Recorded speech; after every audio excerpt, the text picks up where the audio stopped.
ఈరోజు కళావిజన్ 2024 కార్యక్రమం చేయడం చాలా మహా అద్భుతం.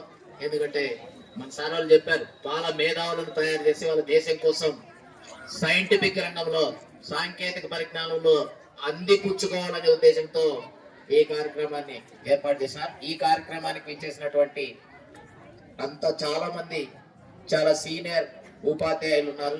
వాళ్ళందరికీ కూడా నా హృదయపూర్వకమైనటువంటి నమస్కారాలు. అదేవిధంగా విద్యార్థులకు నా శుభాశిస్సులు. ఎందుకంటే సార్ చెప్పాడు, నరసింహారెడ్డి సార్, ఎందుకంటే జీవితంలో ఒక ప్లాన్ ఆఫ్ యాక్షన్, ఒక టైం సెన్స్, ఆ తర్వాత మనం దేన్ని అందిపుచ్చుకోవాలా, దేన్ని ఎక్కువగా మనం ఉపయోగించుకొని మనము పైకి ఎదగాలంటే మనకు మంచి చెడ్డ రెండు ఉంటాయి. సెల్లులో మంచి ఉంది, చెడ్డ ఉంది. దాన్ని మంచికి మాత్రమే వాడుకోవాలి. ఎప్పుడైతే చెల్లులో ఈరోజు చాలా మంది ప్రాణాలు పోగొట్టుకుంటున్నారు సోషల్ మీడియాలో కానీ అనేక రకాలైనటువంటి సోషల్ మీడియాలో చాలా బాధాకరం. ఎందుకంటే తల్లిదండ్రులు కూడా పెట్టుకునే డబ్బులు వాళ్ళ అకౌంట్ నెంబర్ కొట్టుకుని ఆ తర్వాత ఏమేమో అసలు గేమ్స్ వచ్చేసినాయి, లక్షలు పోగొట్టుకుని వాళ్ళు బయట చెప్పుకోలేక ఆత్మహత్య చేసుకున్నారు చాలా మంది ఉన్నారు, పిల్లలు, పేరెంట్స్. ఇది చాలా దారుణం. మీరు దాని జోలికి వెళ్ళకూడదు.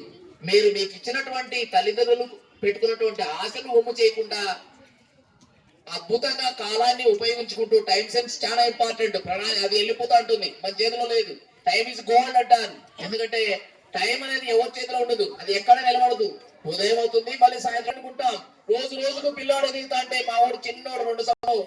మరింత మీరు ఇక్కడ ఈ కార్యక్రమం కళావిజన్ కార్యక్రమానికి వచ్చి మీరంతా కూడా చాలా అద్భుతంగా నేను నిన్న మళ్ళీ చూశాను. చాలా బాగా డిస్ప్లే చేసిన ప్రాజెక్ట్స్ వాళ్ళు భవిష్యత్తులో కూడా మరింత కొత్త తీసుకుని రావాలని కోరుకుంటూ, అదే విధంగా వినయ్ గురించి 2 మాటలు చెప్పదలుచుకున్నా. మామూలుగా అయితే వినయ్ వాళ్ళ అమ్మ వాళ్ళ ఫస్ట్ వాళ్ళ సిస్టర్ నా దగ్గర చేర్పించారు. వాళ్ళు హైదరాబాద్ లో ఉన్నారు. వాళ్ళ అమ్మ వీరవల్లో అనేది. అప్పుడు 2014-15లో వాళ్ళ సిస్టర్ నా దగ్గర చేర్చారు. ఆ అమ్మాయి ఇప్పుడు సాఫ్ట్వేర్ వర్క్ చేస్తుంది. దాదాపు 25 లక్షలు 30 లక్షలు పర్ ఇయర్ తీసుకుంటుంది.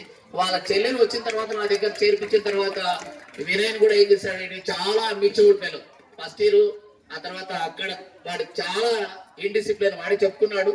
అటువంటి డిసిప్లిన్స్ కూడా మనం వాడిని మార్చి మనం ఓ పక్క మంచి ఓ పక్క చెడు రెండు కంపేర్ చేసి చెప్తూ వాళ్ళ తల్లిదండ్రులు హైదరాబాద్ లో ఉంటే వాడిని ఇక్కడ పెట్టినటువంటి ఉద్దేశం వేరే.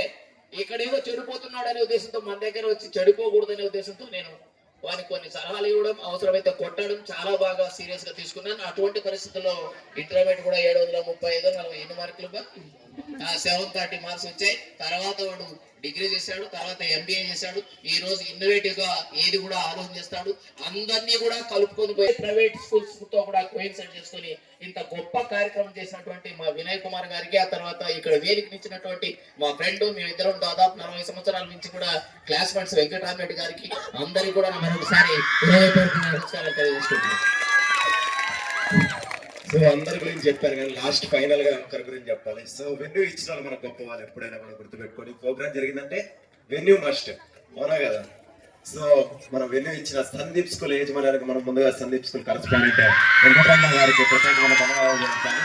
సో ఈ స్కూల్ యజమానికి స్టాఫ్ అందరికి కూడా మనం ఒకసారి అందరం అప్రిషియేట్ చేయాలి. ఎందుకంటే దాదాపు 10 days వర్క్ చేశారు వాళ్ళంతా దీనికోసం. సో జగన్మోహన్ సార్ గారికి, సో అందరికి కూడా నేను ప్రత్యేకమైన ధన్యవాదాలు చెప్తాను. సో ఇప్పుడు లాస్ట్ చెప్పడానికి వెంకటరమణ సార్